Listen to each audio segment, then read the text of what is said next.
Selamat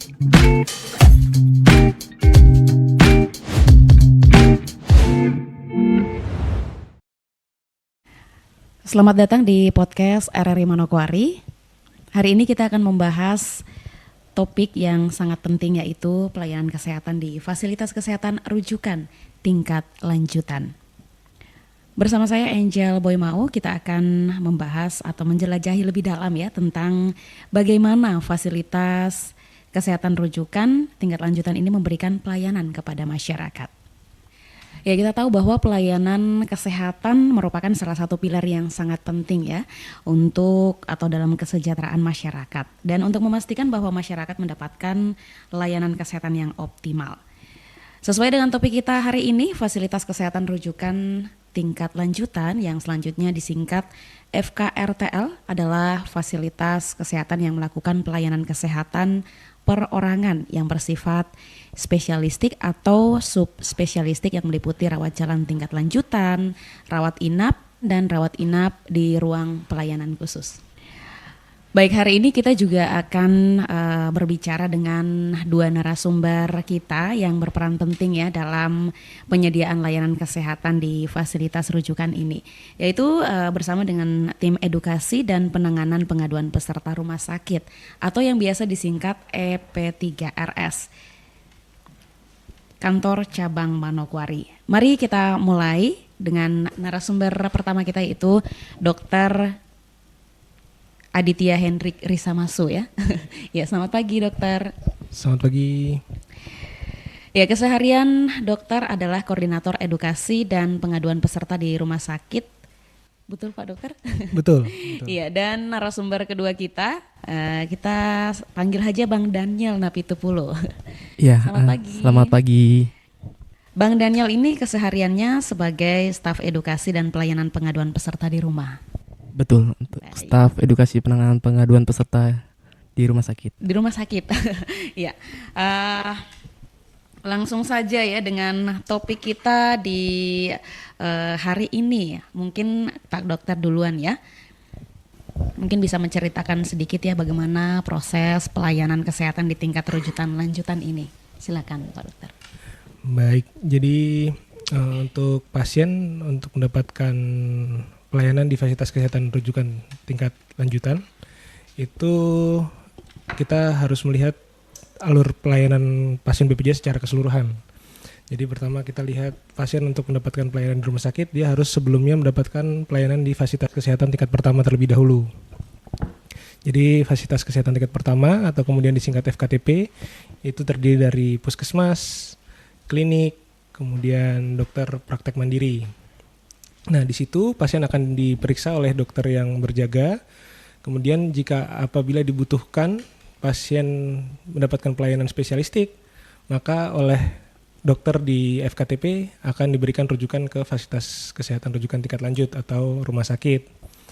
Nah, itu jadi alurnya pasien harus berobat dulu FKTP, kalau butuh dirujuk baru pasien bisa mendapatkan pelayanan di rumah sakit.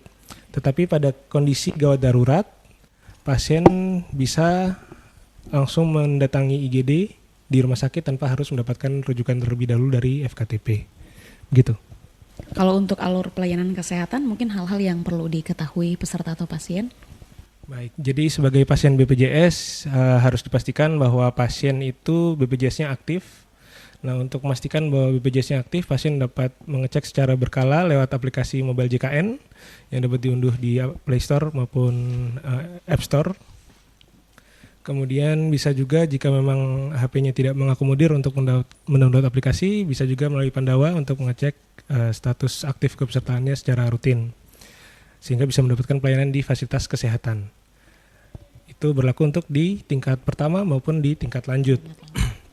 Nah, kemudian jika pasien mendapatkan pelayanan kesehatan di fasilitas kesehatan rujukan tingkat lanjut dan mungkin mendapatkan pelayanan rawat inap, maka jika pasien berkeinginan untuk menggunakan BPJS Kesehatan sebagai penjaminannya, maka pasien atau peserta diberikan kesempatan 3 kali 24 jam untuk mengurus administrasinya, termasuk pendaftaran dan pembayaran BPJS-nya, kemudian ditunjukkan kepada pihak rumah sakit sebelum pasiennya pulang atau sebelum dalam waktu rentang 3 kali 24 jam tersebut.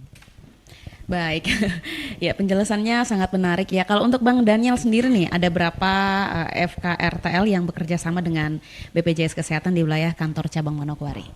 Oke, baik. Jadi untuk fasilitas kesehatan yang bekerja sama dengan BPJS Kesehatan di kantor cabang Manokwari, untuk Kabupaten Manokwari sendiri itu ada RSUD Manokwari, kemudian ada RSJ Adimara, ada RS Bayangkara Polda Papua Barat, kemudian ada Rumah Sakit Angkatan Laut Dr. Aziz Zahir, dan ada juga RSUD Provinsi Papua Barat, dan juga ada di kabupaten-kabupaten. Untuk wilayah kerja Manokwari itu ada RSUD Kabupaten Teluk Bintuni, RSUD Kabupaten Wondama, Kabupaten Fakfak, Manokwari Selatan, dan Kaimana. Baik, Bang Daniel, kalau untuk pelayanan kesehatan rujukan tingkat lanjut itu seperti apa? Jadi untuk pelayanan fasilitas kesehatan rujukan tingkat lanjut itu, jadi untuk pasien, jadi sama kayak yang tadi hampir dijelaskan sama Dokter Adit. Jadi untuk lebih ke pelayanan spesialistik sih, Bu.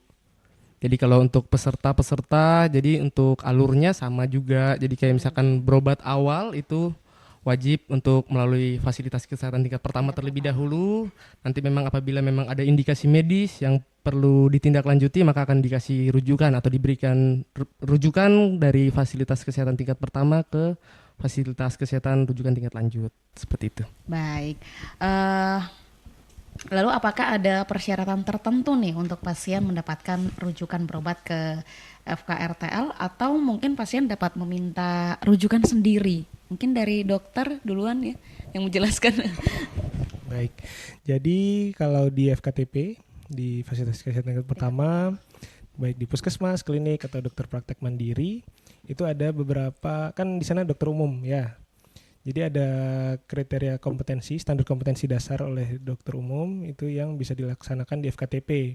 Apabila mungkin sudah penyakit yang diderita oleh pasien atau peserta sudah di luar kompetensi dokter umum atau bahasanya kompetensi spesialistik, atau mungkin sebenarnya sudah ditangani oleh dokter umum namun belum bisa selesai di FKTP, maka itu baru memenuhi persyaratan untuk dirujuk. Jadi yang menentukan pasien boleh dirujuk atau tidak dokter di FKTP, bukan pesertanya.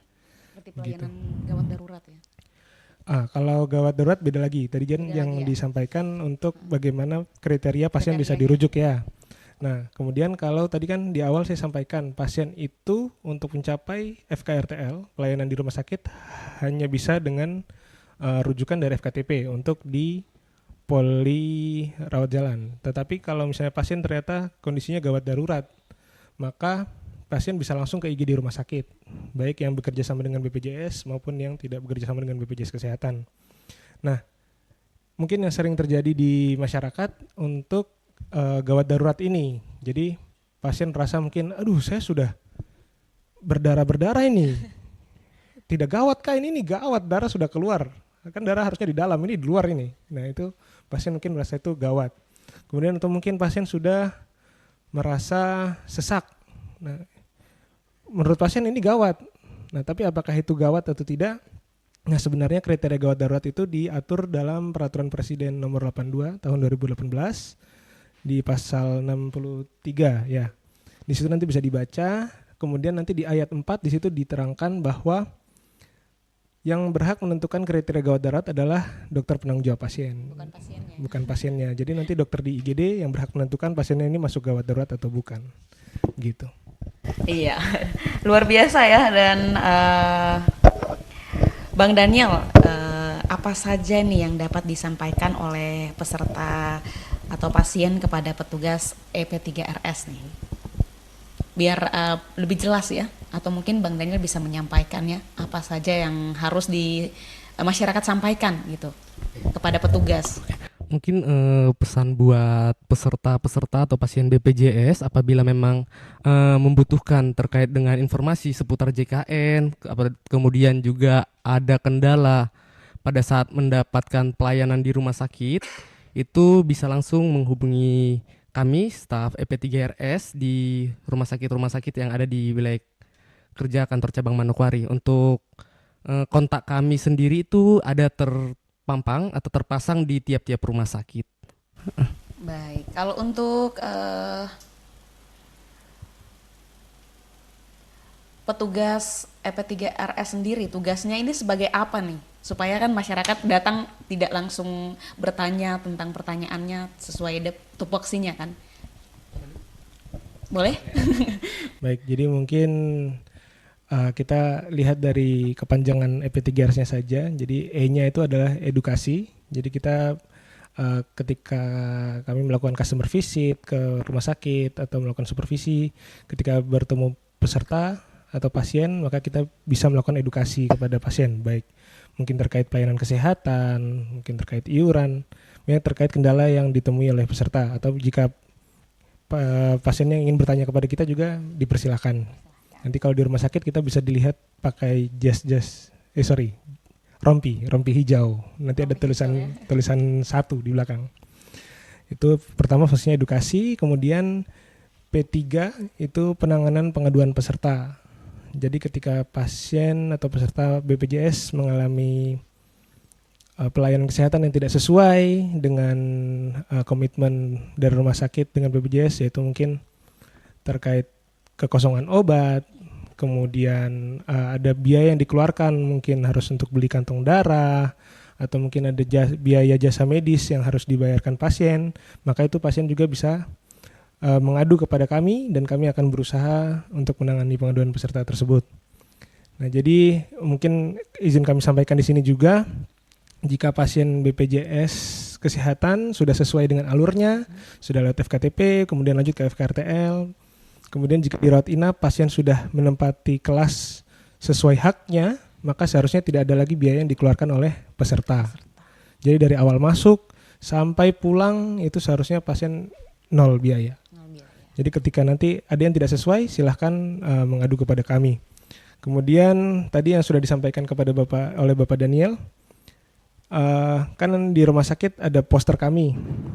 Di situ ada 2 petugas, satu petugas rumah sakit namanya PIPP.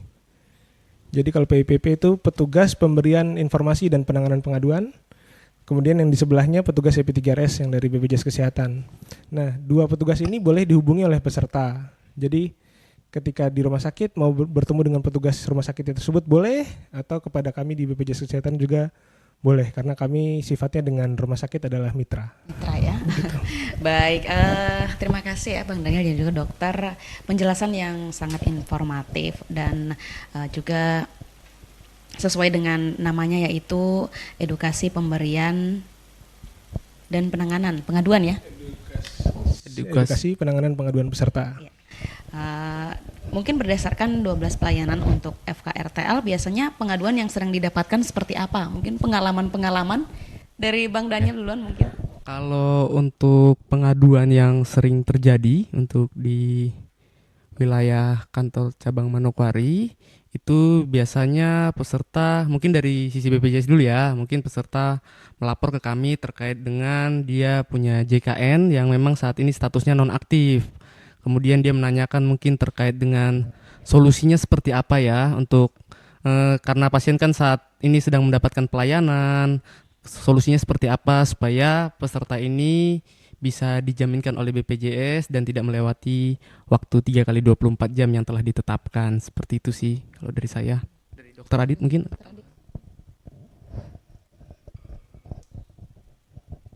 Mungkin tadi yang sudah sempat saya sampaikan beberapa ya, terkait pelayanan yang seharusnya tadi nol biaya di rumah sakit, mungkin atas satu dan lain hal akhirnya terjadi di mana pasien harus mengeluarkan biaya.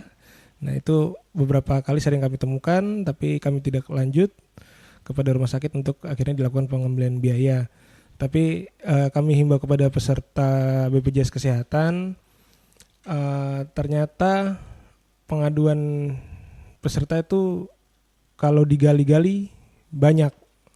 Nah, namun yang kami amati, pasien BPJS ini seperti sungkan gitu atau tidak mau lapor. Nah, jadi kami kan sudah memfasilitasi dengan adanya petugas EP3RS yang berkunjung ke rumah sakit, poster juga sudah ada. Kemudian kalau mungkin kakak pernah lihat di rumah sakit itu ada gambar kayak QR code. yang BPJS punya. Nah itu juga sebagai salah satu sarana untuk menyampaikan pengaduan. Bisa lewat aplikasi mobile JKN, bisa datang ke kantor BPJS. Jadi silakan saja. Kalau memang ada pelayanan yang tidak sesuai, silahkan sampaikan kepada kami. Kami akan berusaha sebaik mungkin untuk menyelesaikan pengaduan tersebut dengan harapan kedepannya pelayanan kesehatan di Manokwari ini sudah sesuai sehingga tidak ada lagi pengaduan dari peserta BPJS Kesehatan. Gitu.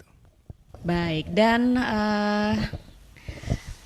Bang Daniel dan juga Dokter Adit nih, ini ada manfaat yang tidak dijamin ya.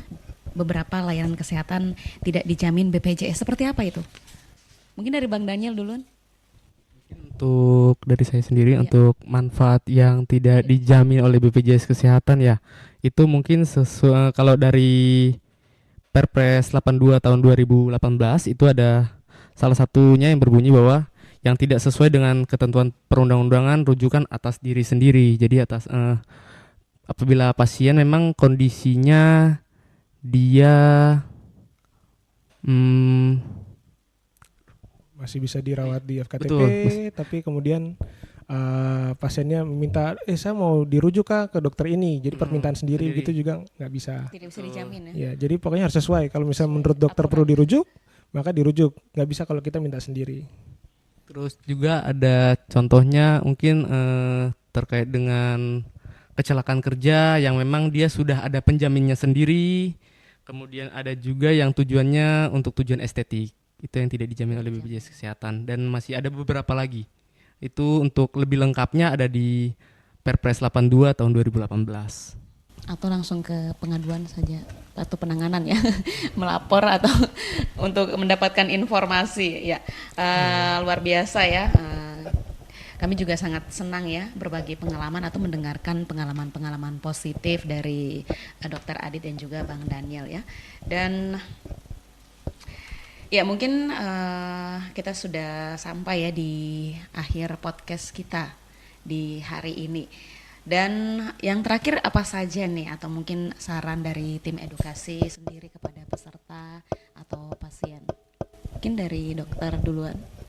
Baik, mungkin saran kepada peserta, karena tadi untuk mendapatkan pelayanan BPJS Kesehatan itu harus memiliki status kepesertaan yang aktif.